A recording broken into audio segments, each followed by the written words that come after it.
এইযোৰ নুনি কটনৰ গ্ৰে কালাৰৰ হয়, ফিক্স পাৰীৰ হয়, চব পাৰীটো এনেকৈ উঠি গৈছে।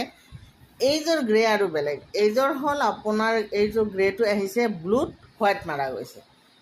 ব্লু কাপোৰ, দিগটো ব্লু হয় কটন আৰু বানীটো হয় হোৱাইট নুনি।